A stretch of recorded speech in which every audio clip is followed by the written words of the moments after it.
Well, good afternoon, brothers and sisters, and welcome to Readings with Regina. And I'd like to give a big shout out to all of my subscribers, especially you newbies.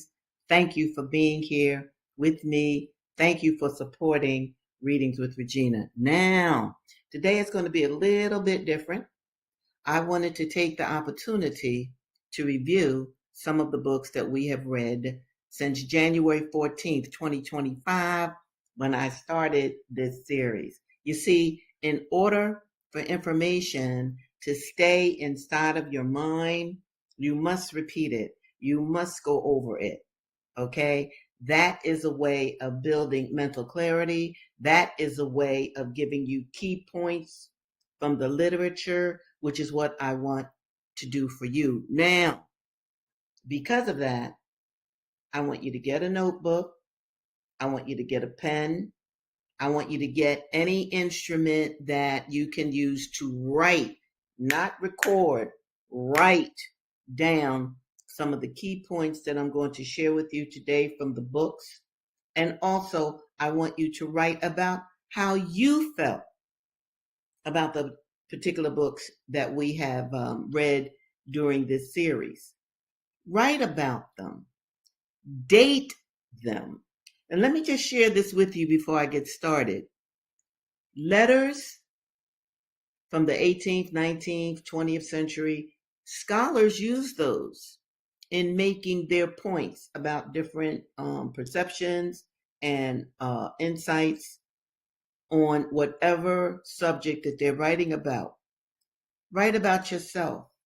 Write about how you feel about different things. September 9th, 2025.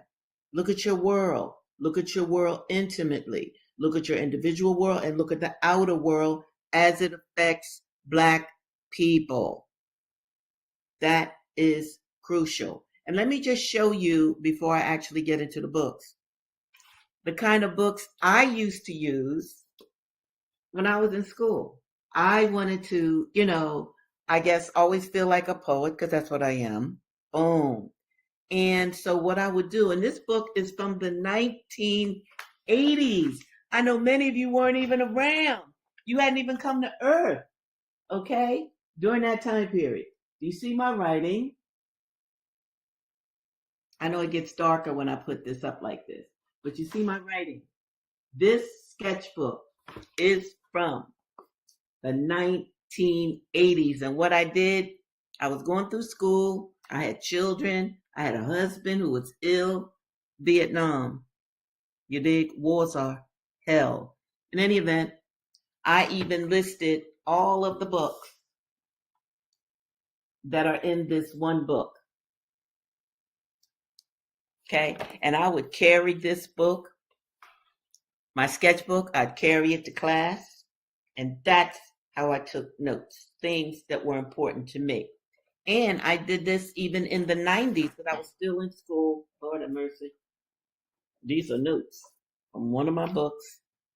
God, that is so deep. I forgot they were there. Anyway, another sketchbook.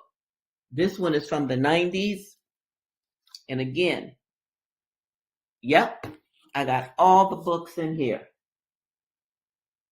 All the books that I had to read and books that I wanted to read because I wanted to, not want to, I had to read them because in college and universities, you are tested.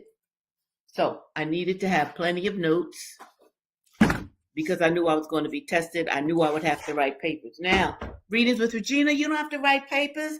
You don't have to do quizzes. You don't have to even read. I'm reading to you. But I'm reading to you for a reason. I want to develop your mental capabilities. I want you to pass on that knowledge to your children. I want you to share these videos with your children because I want to build a new Black world. Hello.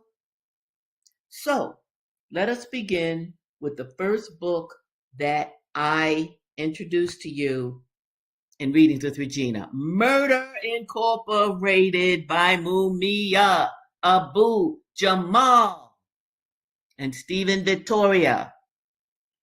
Many of you already know that Mumia is a political prisoner. He has been in jail over 30 years, and many of us are working to get him out of lockdown. Do you understand that, people? It is inhumane to cage anyone for that long period of time. In fact, it becomes elder abuse, which it is. Now, Murder Incorporated, Empire, Genocide, Manifest Destiny. This book is a killer diller because it talks about the Roman Empire, all right, on which America is based. It talks about genocide of the Native Americans, the Choctaw, Chickasaw, Oglala, okay, and many, many, many, many more. Genocided as we speak. The Native American community, which was once in the millions, is now 3% of the American population. Manifest Destiny, yo, the Europeans who came over here, they carried that manifest destiny ideology. They said that God sent them over here to tame the savages, to Christianize the savages. You dig? Anybody that wasn't a Christian was an enemy to them. And the generals felt that any Indian, any good Indian, was a dead Indian. This is what they said. This is in this book, Manifest Destiny. Yo, genocide. Aren't we living through a genocide right now? I don't have to name it. You know what it is. I've talked about it before. And what is manifest destiny? White people believe that God ordained them to go out and slaughter, murder, and steal the land of anybody who wasn't of European descent. Yes. Now, is it over? Is it over? Really? I want you to think about what President Trump is doing to Venezuela. I want you to think about all of the weapons that are sent to Ukraine. Now, what is that about? I want you to think about the bombings going on right now in Somalia, Africa. So, Murder Incorporated, a very good book for you to have in your library. Empire, Genocide, Manifest Destiny. And one last thing I want to say about this book before I move on is this. Another thing that I learned from Murder Incorporated, wow, were that all of the thousands of Black enslaved people in the 1700s, they sided with the British. Yes, they fought against the white Americans and they won many battles. Yes. Why? Because they were enslaved in America and the British promised them freedom if they would be on their side. And another writer, Gerald Horne, another important writer, he even wrote a book about this and he says, 1776, actually, the Revolutionary War in part started because white folks over here in America wanted to keep their slaves and the English wanted to stop the slave trade, at least the international slave trade, not necessarily the slave trade, because they could always breed their own slaves at home, which is what America did. All right. Hello. Here we go. The next book that we read, The Half Has Never Been Told. A great book. Slavery and the Making of American Capitalism by Edward Baptiste. This historian has given us a gift of this book. This book is filled with graphs and maps of the enslaved African people that were brought over here to work for free. And it also shows you how America became a superpower during the industrial age because cotton became king. And who had the most cotton? America did. They could sell it abroad. And how did that happen? Because they had enslaved people working on the plantations for free. For free. for hundreds of years. Okay? So, capitalism in America is based upon slavery. Wall Street is based upon slavery. Insurance companies are based upon slavery. Uh, uh, uh, uh, the companies that built the ships that sailed over to Africa based on slavery. The chains in which they locked up our ancestors in based on slavery. America, capitalism is based on the enslavement of African American people, and Edward Baptiste does a wonderful job showing you the intricacies of that foundation. Now, one of the stories that I absolutely recall from The Half Has Never Been Told is the story of Charles Ball, the lassoed man. Some of you might look over some of my old videos and you will see the lassoed man. It was horrific. Charles's master took him into town. His master went into a bar restaurant, had something to eat, didn't eat everything, called Charles into the bar restaurant and said, yo, here you can finish what I've eaten. Dig this. You eat off of the master's plate after he left you some scraps. So Charles, he's an enslaved brother. He started eating probably some of the best victuals he ever had. The master disappears. Charles goes out looking for the master. Some white men surrounded him and they had a lasso, a rope, and they lassoed Charles Ball. And they said, N-word, you belong to me now. So he had a new master. Charles Ball said, well, can I go see my wife? Can I? No! You can't go see your wife and kids? No. So this is an instance in history, where black man was just taken away from his family during slavery. So his wife that night probably just wondered, where is my husband? Lord have mercy. His children, where is our father? And I'm going to just add this to what I'm saying here. Those of you who are black listening to me, and even other folks, if your man doesn't always act like you think he should, do forgive him. Unless, of course, he's beating you. Now, that's another story. But look, if you got a black man, you help him to become fully into who he should be. Because the enslavement of the black man and the black woman was induced to make these human people not be who they should have been. What could Charles Ball do? He could not defend himself. So he had to endure the coffle and his reselling. All right, let me leave this. Then we read Brother Fred. Lord, Brother Fred. Look at that brother. Frederick Douglass, very important book, 1845. What is so great about this? It's his narrative. And the subtitle was, okay, the full title is Narrative of the Life of Frederick Douglass, subtitle, written by himself. Written by himself. Written by himself. Why is that? Because in law and in culture, to reduce the humanity of black people, many politicians said that black people were too stupid to learn how to read and write. Because we were animals, understand that we were listed as 3/5 of a person. And even that was generous. So, the narrative of the life of Frederick Douglass, love this book. Boom. Why? Oh, you get so many intimacies of what slavery was like. You get Frederick Douglass talking about when he was a little boy, okay, hiding in an enclosure in the kitchen. He watched his Aunt Hester be beat with a whip.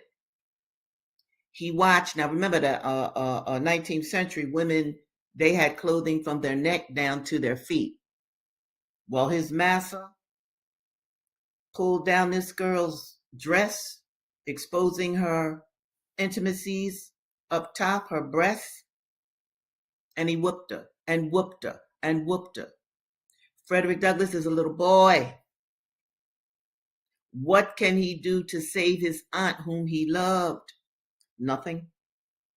So what happens to that trauma in childhood? Many of you today are going to see psychiatrists and psychologists, which is good. But you think you got trauma? What kind of trauma did Frederick Douglass have? That's trauma. Also, Frederick Douglass taught us that enslaved children ate out of a trowel, like the horses. They didn't have silverware or anything. They would pick up pieces of shell or anything they could scoop in their hand to eat their mush. That's what happened to enslaved children. And the greatest thing I learned from the narrative of Frederick Douglass, was when he was sent to a Negro breaker or nigger breaker, whatever, because Fred Douglass was getting too uppity. This was when he was a teenager, I believe. Okay? So he was to be broken, and that was one of the duties of all enslavers. Break the black man. Break him so that he's not a man. Frederick Douglass, was broken for a while. And then one day, when the N-word breaker was about to beat Fred, Fred was like, nah, He grabbed that whip.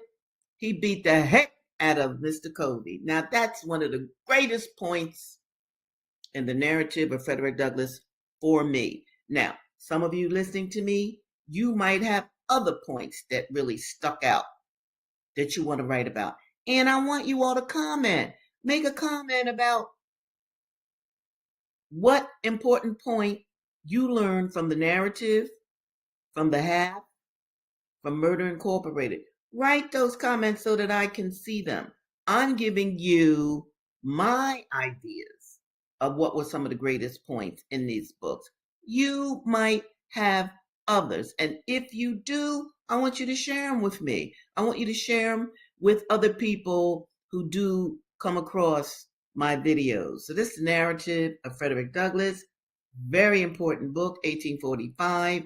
It is a book that your children definitely should read. And if any of you go to college, more than likely you will read Fred Douglass. And if you don't read Fred Douglass, you go to your teacher and say, why aren't we reading Fred Douglass? Because this is American history. This is Black American history, foundational American history. Okay? And the way Frederick Douglass taught himself how to read and write, outstanding. You want to talk about creativity? Look into this book. All right. The next book that I'm going to talk about, yes. Blake, or The Huts of America. Now, this book is a novel. It's written by a fantastic statesman called Martin Delany. Martin Delany, the writer of Blake, is darn near as important as the character that he created, Blake. Okay? This brother, Blake, went from town to town during slavery and spread the vibe of revolution. Hello. This was his major purpose. Okay? What Blake did was to create a mythology about himself as a Black revolutionary freedom fighter. And we're talking about the 19th century. We're talking about the 1800s. Yes. Blake put on a disguise. He disguised himself as a horse racer, a jockey, what we call jockeys now. They come out of the enslavement period. And he would carry his saddle and I guess his horsewhip from place to place on the various plantations across the country, right? And he would get with the men on those plantations and he would always tell them they had to resist. They must resist. Some of the things that he did too to create the mythology around him, he would even kill certain animals. And then enslavers, when they woke up in the morning, they were like, wow, who did this? How did it? And the enslaved people would say, we don't know, we don't know. So he was a very creative thinker, which is what I want us to be in this time period. Be creative about your life, about what you want to do in your life. That's very important. This brother came up with that masquerade, right? He went from place to place. It's like a episodic adventure. Okay, so this is a very important book. And let me tell you about Martin Delaney before I move on. Martin Delaney was an enslaved. No. Martin Delaney, his mother was free, so he was free.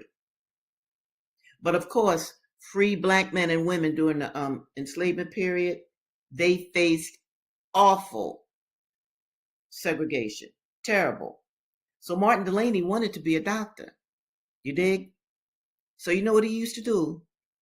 He went to a medical college and he would sit outside of classrooms and take his notes. Because you know, the white folks, the white pupils, the white teachers, they did not want him to be inside their classrooms because he was an N-word. And I'm using the term N-word. And I want y'all to understand why I'm using N-word and not just saying nigger. I could say it, right? Because I really want to express to my listeners, the N-word was developed from evil people. You understand?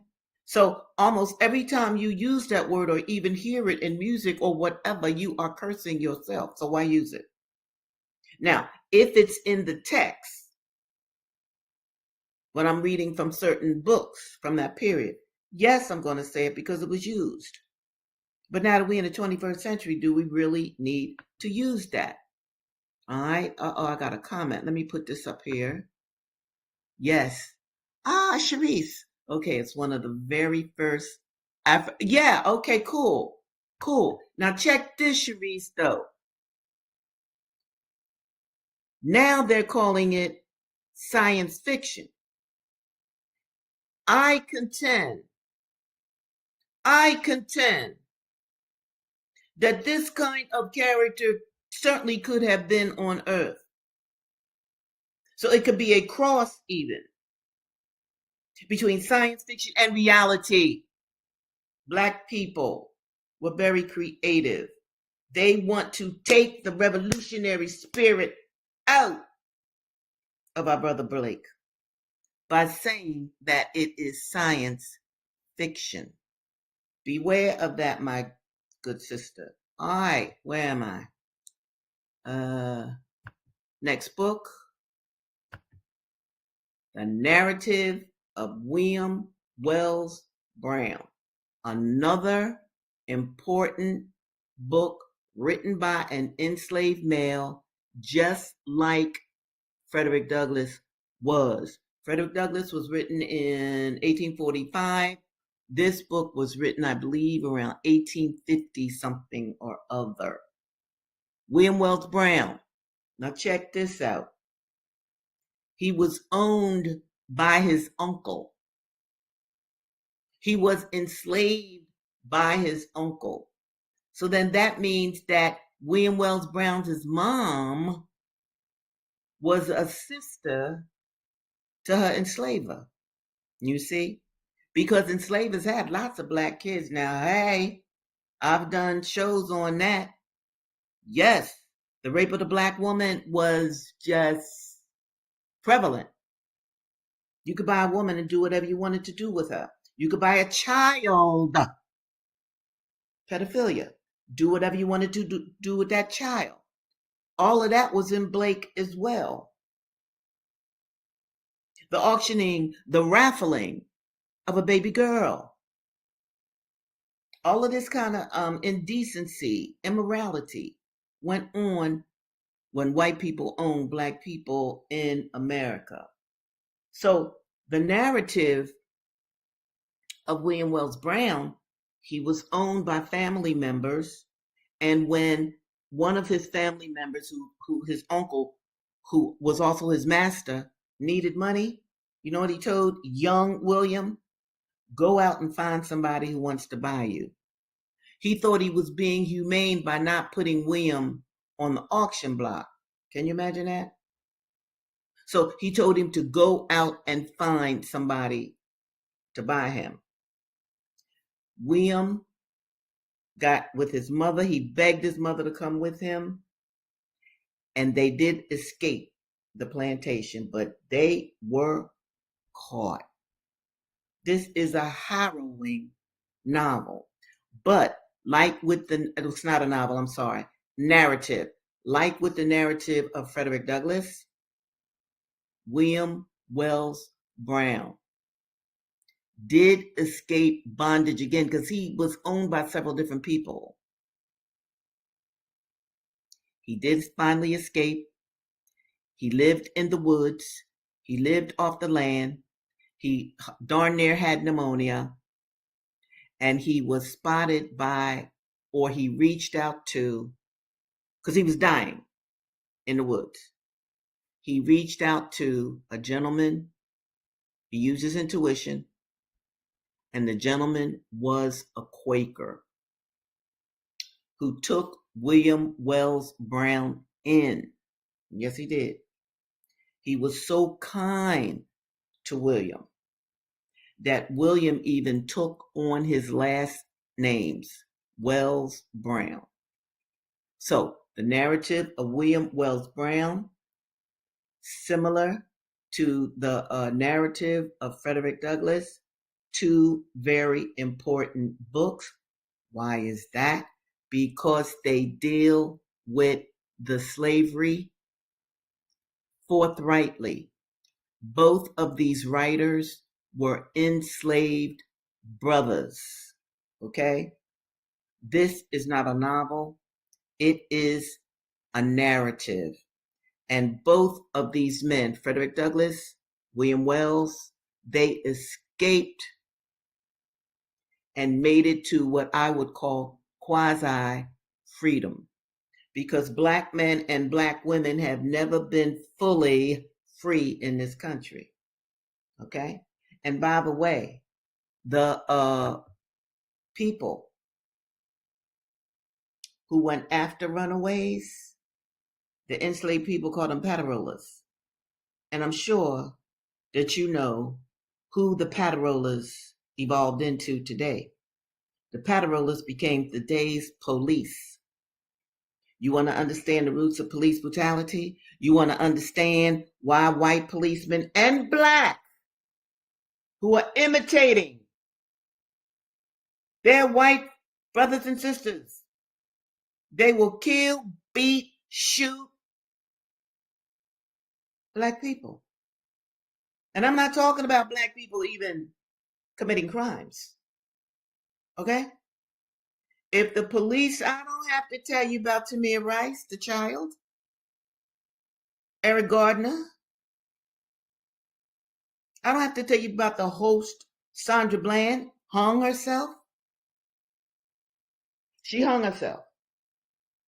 So that mentality, when the ancestors of the police were chasing down enslaved people, that mentality has not disappeared. Why am I telling you this? Because this is our world. Why am I telling you this? Because many of you might have children or you are around children. You want your children to grow up and do magnificent things for the race. This is what Marcus Garvey was talking about. This is what Malcolm X was talking about. You don't blend into this country. Yeah, you're here.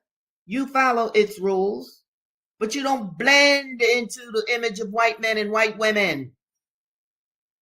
I started off this talking about what President Trump is now doing to Venezuela. Don't you see it, people? Do you remember Iraq? Weapons of mass destruction. No!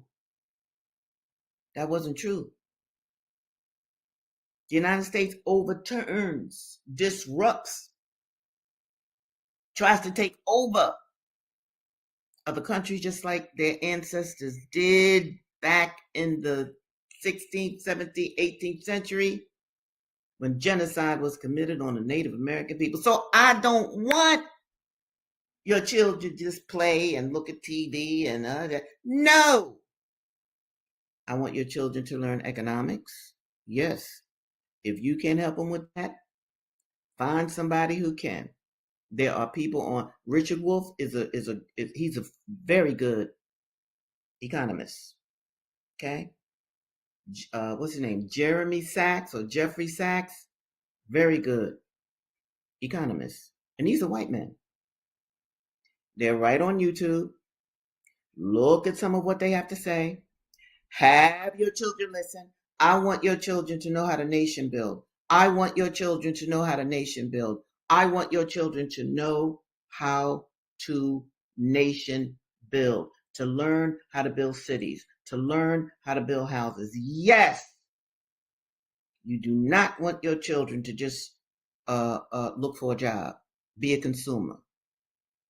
You don't want only that for your offspring. Okay, brothers and sisters, it's been lovely being with you. And I'm going to say this one again. Look, now, I want to hear from you. I want some comments on what you have gleaned from any of the literatures that you've been exposed to since Readings with Regina began back in January of this year.